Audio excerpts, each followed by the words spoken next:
आज जो मैं आपको कहानी बताने जा रहा हूँ बहुत ही खौफनाक है और ये कहानी सुनकर आपके रोंगटे खड़े हो जाएंगे, आपके जिस्म के बाल लड़खड़ाने लगेंगे। नाज़रीन, अगर आप मुझे कहेंगे तो मैं आपको उस दुकान का पूरा एड्रेस दूंगा जिस दुकान की मैं आपको कहानी बता रहा हूँ। आप जाकर खुद उस दुकान पर मालूम कर सकते हैं और तसल्ली कर सकते हैं कि वाकई ये खौफनाक कहानी सच है या गलत है। शायद ही कोई ऐसा बंदा हो जो बंस रोड का नाम ना जानता हो।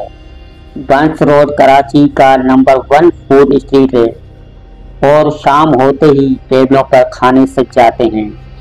कोई यहाँ पर आके सालगिरह मनाता है तो कोई अपनी फैमिली के साथ यहाँ पर आके मज़ेदार खाने खाकर इंजॉय करता है।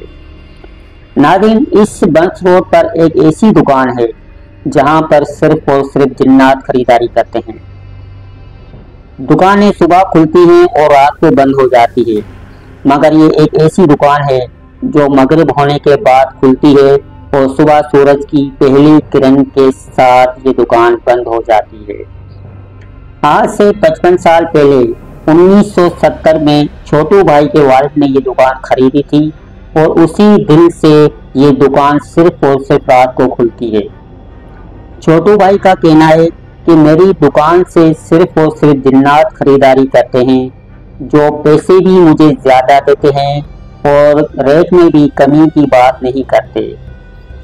छोटू भाई की दुकान बंस रोड पर वाक़ है जो रात को खुलती है और इलाके में ये मशहूर है कि इस दुकान से सिर्फ और सिर्फ जिन्नात खरीदारी करते हैं और पड़ोसी दुकानदार भी ये बात मानते हैं कि बेशक छोटू भाई की दुकान से सिर्फ और सिर्फ जिन्नात खरीदारी करते हैं। इंसान वही आता है दुकान पर जिसको आधी रात को किसी चीज़ की ज़रूरत पड़ जाती है तो उसको पता होता है कि इस वक्त अगर कोई दुकान खुली होगी तो सिर्फ और सिर्फ छोटू भाई की।